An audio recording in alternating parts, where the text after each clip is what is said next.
And we are live. Live on LinkedIn.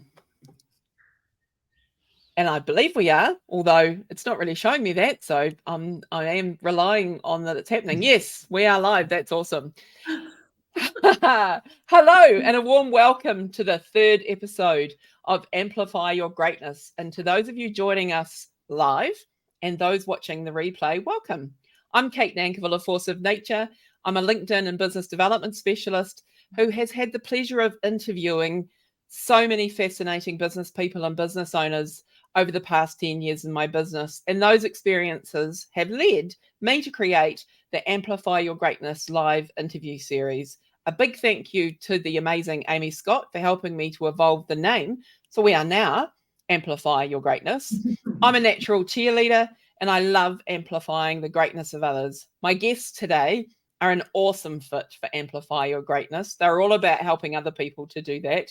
But before I introduce them both, please save your questions for the end, where there will be time for questions and you can ask those away, which would be cool. So welcome, Becky Smith and Vanessa Victor, or the way you're showing up, I'm going to say welcome, Vanessa Victor and Becky Smith, the dynamic duo from Remarkable Minds, the Neurodiversity Specialists, who are a specialist consultancy in Auckland. Welcome, ladies. Thank you, Kate. Thanks for having us. It's a pleasure to be here this morning. Absolutely. Kia ora, everybody. And really appreciate this opportunity to have a chat with you, Kate, and and talk about what we're all passionate about.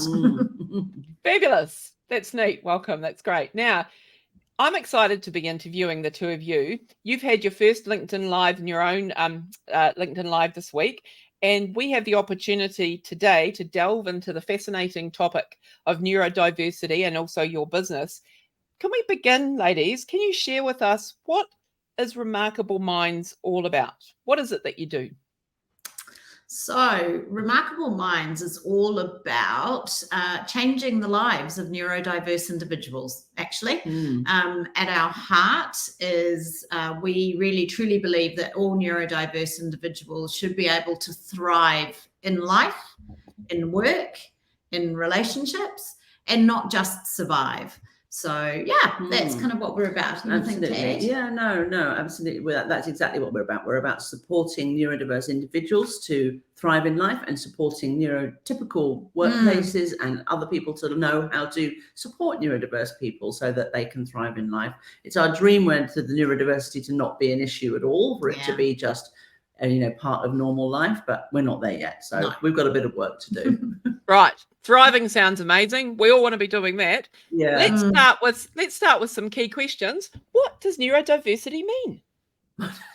That's a big question. It is. So neurodiversity is a general term that is actually used to describe the diversity in everybody's brains. So we use the term neurodiversity to talk about that inclusive difference in all of our brains. The conditions that you would traditionally kind of associate with neurodiversity are dyslexia, ADHD, dyscalculia, dyspraxia, ASD, and Tourette's. So those are the ones that come under the definition, aren't they? Absolutely. So it's quite a broad spectrum of conditions that come under the umbrella of neurodiversity, but all of them really mean that it's a cognitive difference, that it's a different way that your brain works from the neurotypical standard. I mean, I don't like the word norm because, that suggests that people that are neurodiverse are not normal, but, so it's just a different way of processing the world, and you use a different area of your brain to process your environment, words, everything. Everything's just processed differently. So we always say it's not a choice. It's not something that, you can become less neurodiverse. It is just the way that your brain works. Sure. And I think this whole topic is fascinating. And since knowing the two of you and learning more about it, because I think I had a preconception about what neurodiversity was before meeting you and starting to unpack more and understand more. And also learning, I think my words for it that I absorbed were how we think and process. And then sort of discovering some of the things that looks like, and then becoming aware in my own self about where my neurodiversity sits, which I didn't even know I was in that sort of space. And so I've learned so much already, which I find fascinating, because where do you learn about how you think and process to begin with? Like, When do you unpack that unless you work with some amazing, incredible humans like you? So so I find that fascinating. Let's delve in, because that kind of takes me on a journey to thinking about what are the challenges of neurodiversity in the workplace. What happens for people? Gosh, where do we start, Kate? Well, let's just jump in. Let's start somewhere. So I think we all have this perception, like you said, we all have this perception of what someone who's dyslexic will be like, or will look like, or someone who's ADHD. So let's set aside those kind of preconceptions that someone with dyslexia is going to struggle with reading and writing, and someone with ADHD is going to be really fidgety. What does it look like in the workplace?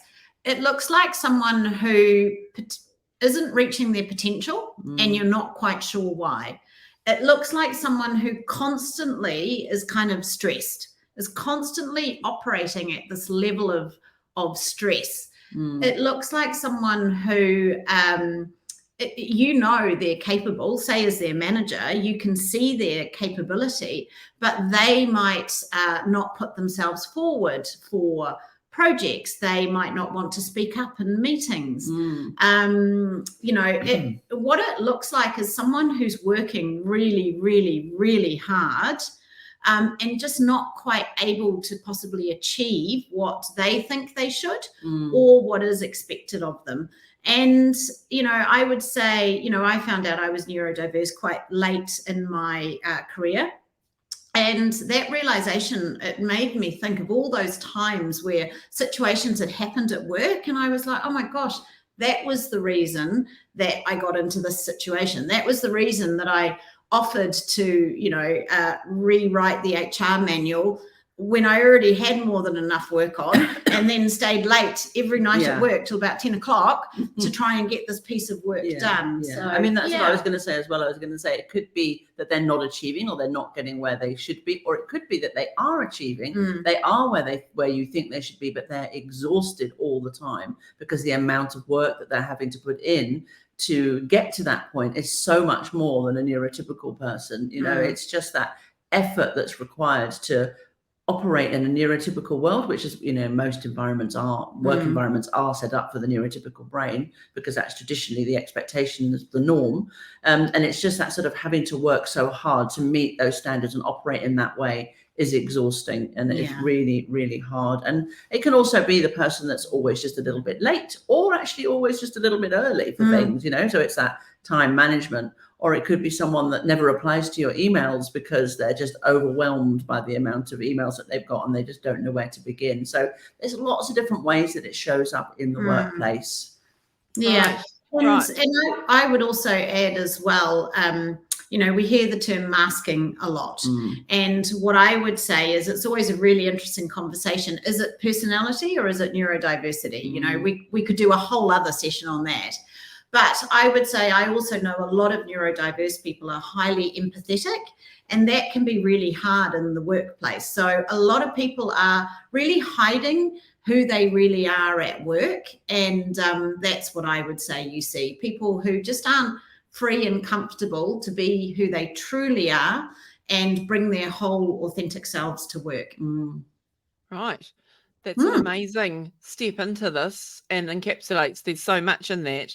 It would seem to me that developing awareness is a critical element of the journey, both for the person who may be described as neurodiverse and also someone who may be managing a person who's neurodiverse, that awareness is so important. Because if I'm challenged in a number of the ways that you've described and I don't know why, I just might be getting really frustrated, feeling like I'm maybe not what I feel like I should, but I don't know why. Exactly. It's so true, Kate. And that's why our process is awareness, acceptance, and action. The awareness has to come first, because if you don't have that awareness of what's going on, you can't do anything about it. You can't tackle it in any way. So you absolutely do need the awareness of yourself and the awareness of your managers and the people that you're working with in your environment. Sure. So that everyone can know what's going on and you can find tools and strategies to deal with it. Right. So for people, sorry. That's all right. Vanessa, you carry on, add into that.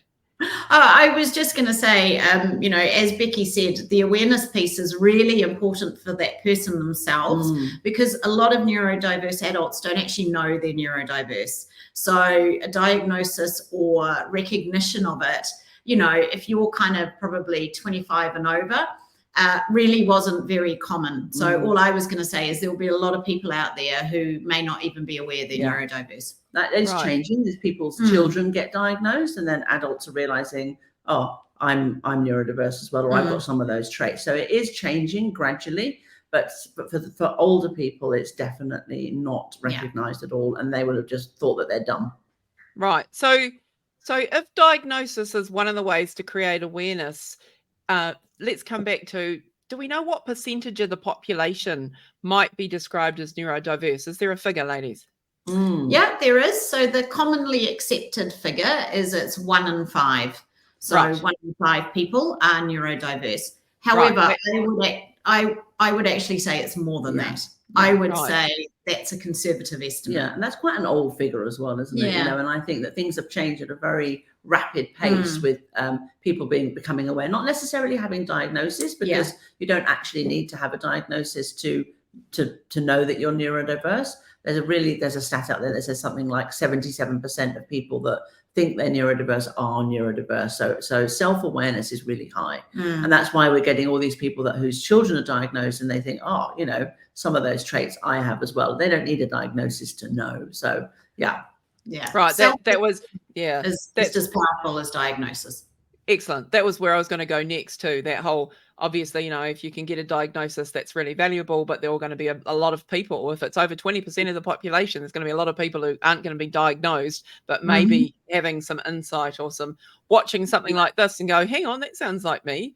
And so start to explore what that means for them. And we get that all the time, Kate, when we do our workshops and the work that we do with big groups. We always get people on there sort of identifying, oh goodness, that's me. That sounds like me. And I didn't realize. So that happens quite a lot. Once you start to open that door of awareness, more and more people do realize that perhaps they have some neurodiversity going on as well. And I think because we come at it from a strengths-based view, so we talk about the strengths of neurodiversity, but we also talk about some of the hidden sides of neurodiversity. So, for instance, I'm dyslexic, but I'm the best speller in the family. So, and I love reading. So I never thought I would be dyslexic. So, once we start kind of broadening out what neurodiversity really looks like, we do get a lot of people coming forward. Yeah. Right. So that's fascinating, isn't it? Because I think, again, I'd say I'm in a group of people where maybe I thought that dyslexia meant you wouldn't have those traits, and that, so I mean, there's so much to unpack here, isn't there? And to discover about ourselves and about others. We've talked about awareness and the importance of creating awareness, both self-awareness and awareness of others. How do we go about managing it in the workplace? If I can ask you that massive question, ladies, what's some of the things that we can do? Kate, that's a huge question. Just jump in. I know we just I mean, I guess it's a huge topic, eh? So it is a huge topic, and I don't want to sound like a broken record, but awareness is actually a really key part of that.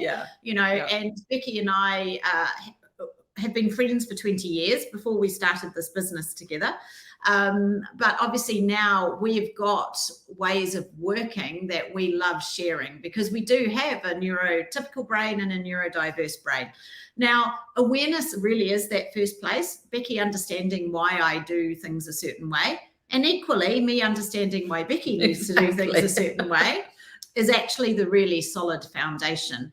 But there are things that you can do every day in work that do really help, because essentially what you want is you actually want the strengths of both people. And that's the real key here, is that a neurotypical person who understands their neurodiverse colleague is they're not going to get so frustrated. They're going to find ways of being able to use the creativity or the energy or the enthusiasm of the neurodiverse colleague, but maybe kind of help channel it. Exactly. That's about it. It's about that understanding what's going on and why it's going on, and then doing a few things slightly differently. so that you're not forcing the neurodiverse person to work in a neurotypical way. You're understanding that there are actually different ways of working that don't have to be difficult, don't have to be, onerous at all. But if you just change a few things, it can make life so much easier for the neurodiverse person. And then you're creating that environment of safety so that they can be themselves. And that's sort of like the biggest thing that we really want to create is workplace environments where neurodiverse people can stand up and say, I'm neurodiverse and I just need to do it like this. That is not happening at the moment. That's really, really not happening. And that sort of, it breaks my heart to think that there are neurodiverse people out there that are in work environments that are just, stressed all the time, unhappy all the time, and can't do things in the way that works for their brain. They have to force their brain to work in a neurotypical way. I think that's really, really painful. And I just think it's easy to change, Kate. It doesn't take a lot to look at things from a different perspective. And once you have the awareness as well, yes, we can give you solutions and we can give you things that you can take, things that you can do, but everyone's individual. So it might even be that having that awareness is a starting point to being able to make some changes yourself. And I think as well, it's a lot of the onus is on the neurodiverse person to say, oh, well, I'm dyslexic, therefore I need this. And, that takes a lot of self-awareness and self-acceptance before that person can do that. Because traditionally, saying that you're dyslexic isn't a positive experience for many. And equally, for the team or the managers, it's then like, oh, well, what do I do with this information? This person's told me they're neurodiverse. Now what do I do? So it can be not a minefield. It just needs some consideration, I would say. Sure. I love what you were talking about in terms of strengths-based approach to this, because all of us have different strengths. And I think the idea that we might unpack our strengths and therefore how could we maximize by actually working with our strengths is great for all of us, whether we're neurodiverse or neurotypical. It really, I think of, I'm going to say, past experiences I've had where you would probably have a whole bunch of assumptions about the way you would work well together effectively, whether it worked well or not. The idea of actually creating some sense of awareness of what our strengths are before we even begin whatever task we're working on sounds like a pretty wise move to me. So I think that's fabulous. And I think also I recollect that you've talked to me about some of the strengths from I guess neurodiversity being around vision, creativity, those sorts of things. I think being able to meld all of that with what is often described as the neurotypical sounds like an exciting way to work to me.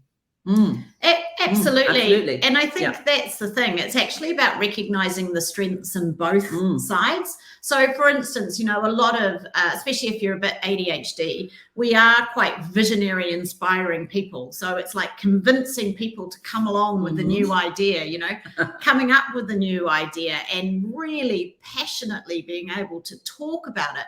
That is a real skill. However, but then you actually need the neurotypical side that says, okay, so that's an amazing idea. Where are we going to start?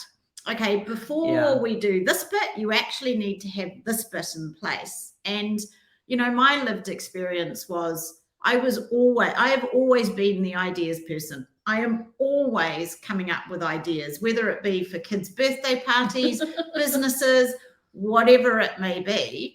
But for many years of my life, I felt like a failure because I was having so many ideas and none of them would come to fruition, or I just wouldn't know how to make it happen. And so that just made me then feel like, oh, well, I'm not capable.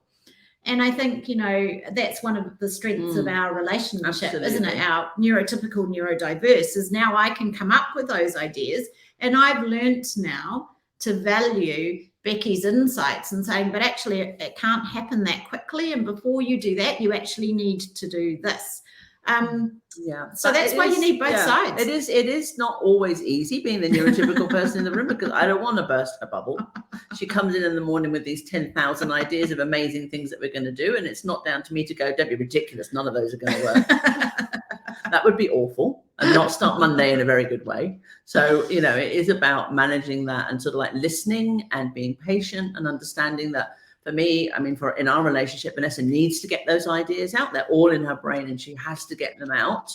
doesn't mean they all have to happen, you know? So maybe we'll do one of them, maybe we'll do two, maybe we won't do any, but it's just respecting that need to get those ideas out of her head so that she can then move on to other things. Because if you don't get those ideas out, you're just, they're constantly swirling around your head, and then you can't focus on anything else, So we just do that regularly and get them out. Yeah, and look, what I'm hearing, so we've talked about the secret ingredient in your partnership being the fact that you've got the neurodiversity and the neurotypical together. But I think what we're talking into here is having empathy for others.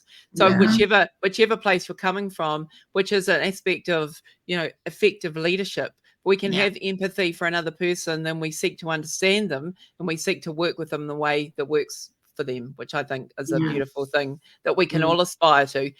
Yeah, ladies, I knew there was going to be so much to talk into today and never enough time, but let's move on a little to what inspired you to start your business, and how has that initial inspiration evolved over time?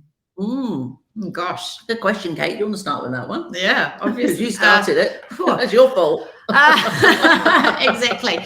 What inspired me to start this business? So, and I'll probably get a bit emotional.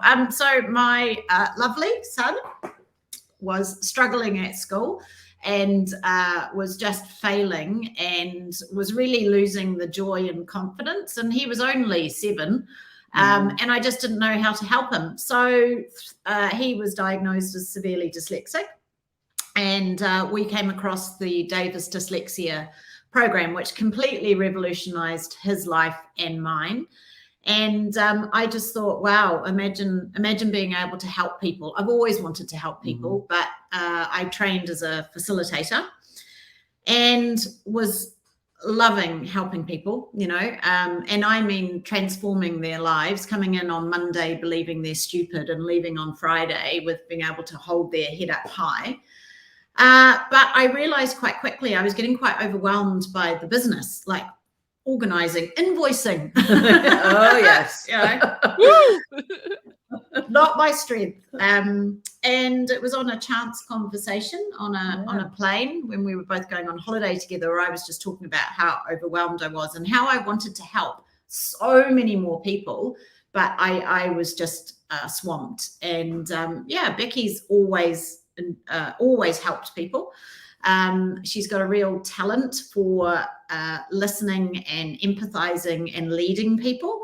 So when you kind of started talking about you maybe wanted to get involved, then we really started coming up with a vision of a business that we could really start helping many more people, not just one little person. Yeah, because the programs you were doing was one-to-one before. So the Davis programs are amazing transformational programs, but they're just one facilitator to one person. So there is a limit to how many people you can help in that.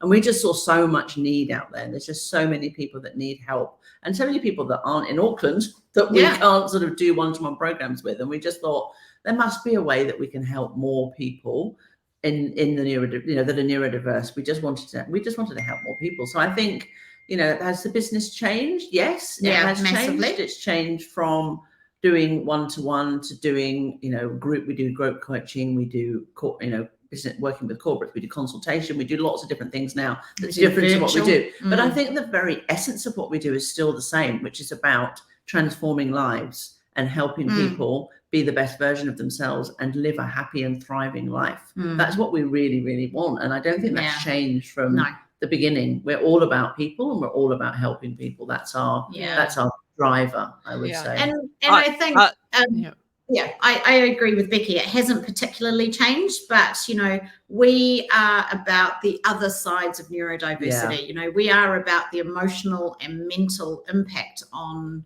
people, and not many people are talking to adults out there about that. So that was a real probably we kind of started focusing more in that area. But our core mission is still the same.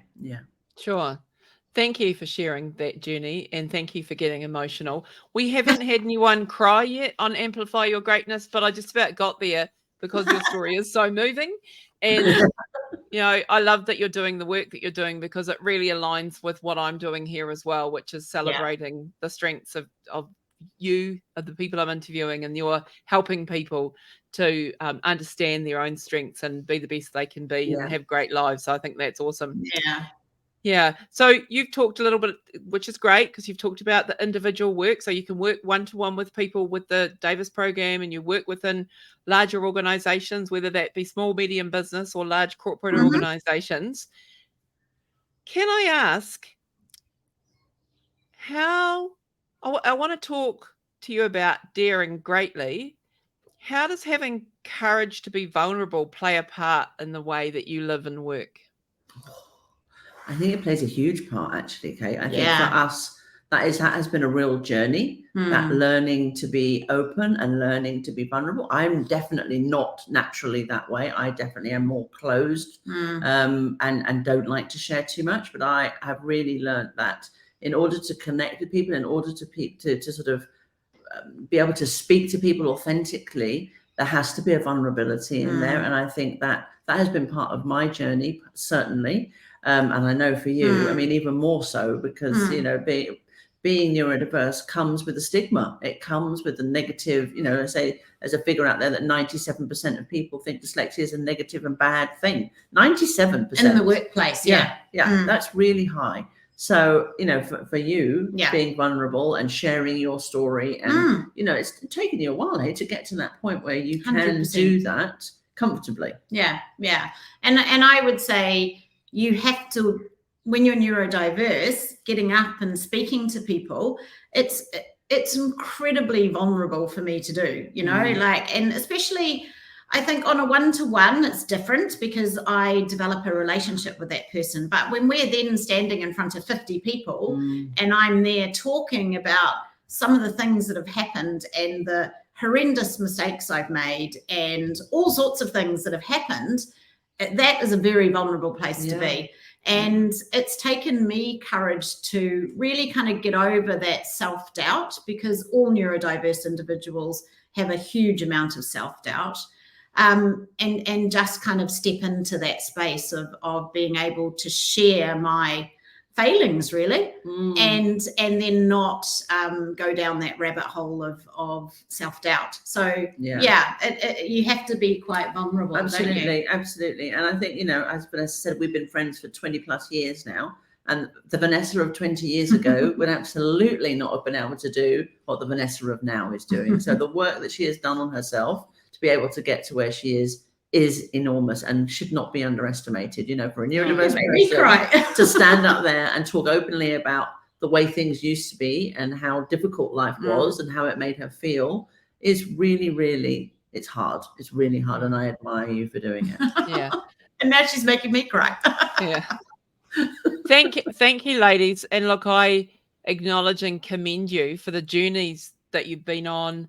Vanessa, for being willing to be vulnerable and courageously share your story, because by doing so, other people can self-identify with your journey, and you're creating connection, which is so important, and you are helping transform lives. So I really do commend you for that.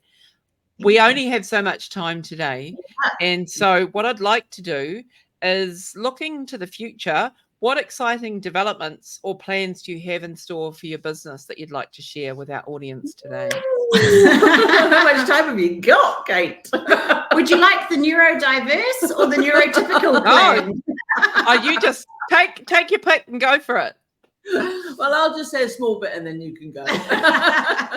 We're going to be doing, we did our first lunch and learn, as you mentioned, every on Monday, and we're going to be doing those monthly. So we're going to be doing monthly lunch and learns, because we really want to start to get information out there to people about what they can do about neurodiversity and just to become aware of it. So that's all about raising awareness of what neurodiversity is. So that's step one. Step two, we're going to be starting our own podcast. I've said it now, so we have to do it, which is going to be sort of neurodiversity diaries, I think we're going to call it, or the neurodiversity survival guide, and it's going to be about life. So not necessarily work, life, relationships, friendships, parenting, all sorts of things from the neurotypical, the neurodiverse point of view. So that's what we're doing. Those are two of the big things that are coming up. Do you want to go? And then I would say we're also going to start taking intakes for our coaching programs. So we've got mentor training that we're going to start opening up to a wider audience. Yeah. So we're really excited about that. And probably our real passionate piece of work is called Resilient Minds, which is coaching for neurodiverse individuals themselves. And we're going to start running intakes of those. So that's for any neurodiverse person out there. And it's going to be more about the emotional and mental toll of neurodiversity and how to overcome that. And build confidence. And build confidence. And we'd love to take that globally. Yeah. So there you go. Absolutely. There's my neurodiverse. Well, I tell you what, I'm excited about all of that. I hope I get to come and play with you on your podcast. That'll be awesome fun. Absolutely. You will. Yeah. I would like to invite you now for whether you're an individual who likes the sound of the opportunities as an individual being part of the coaching mentoring that you can offer, or whether you're a manager in an organization who is aware that you'd like to increase your ability to manage neurodiverse staff and learn what they might, or you're in learning and development and you want to talk to the two of you, how can people find you, or how should they reach out to you? Whereabouts, first of all, can they find you, and then how can they reach out to you? Well, we had this amazing LinkedIn coach who helped us get to grips with LinkedIn. So that was a process. So you can find us on LinkedIn. We have our website, which is remarkableminds.org. Yes. Yeah. Which we're just having revamped, actually. So you can get in touch with us through there, and you can book a 15-minute chat with us, and we can talk through where you're at, what you need, and how we can help you, just in a quick chat. Or you can just email us at hello@remarkableminds.co.nz. Wonderful. That's great. Thank you for wrapping that up, ladies. Now, I'd like to say a big thank you to the two of you for coming on and being part of the show today. I am really excited to be sharing Amplify Your Greatness and having wonderful guests like you. And I think the work you're doing is incredible. And I really enthuse and cheer you both on and doing more for more people so that more of us can benefit across more organizations. So a big thanks to you both. A massive thanks to you, our audience today, live here on LinkedIn, and to those wonderful souls who are watching the replay. Go you guys. That's great. Yeah. The great thing about, but the great thing about LinkedIn Live is if you can't watch it when it's happening, you can go back and watch it on the replay. It's like Netflix in that way. Sorry. Not Bridgerton, though. Yeah. No, thank goodness. No, I'm sorry. I'm not a fan. I'm just going to say that now. Vanessa, back to you. What were you going to say? I was just going to say, and thank you so much, Kate, for this opportunity. We love the work you do, and it's been a real joy. So, and who knew I was going to get so vulnerable on this podcast? But there you go. Or LinkedIn Live, sorry. That's live. Yeah. Thanks, Kate. It's been an absolute pleasure to be on here, and thanks for inviting us. And we can't wait to do it again with you sometime, and to have you back on our podcast when we get it going. Wonderful. Thank you, ladies. I appreciate that. And thank you all. And what I'd like to leave you with is the thought, what is one way that you can amplify your own greatness today? Give that some thought and take an action. Cool. Thank you and goodbye. Bye.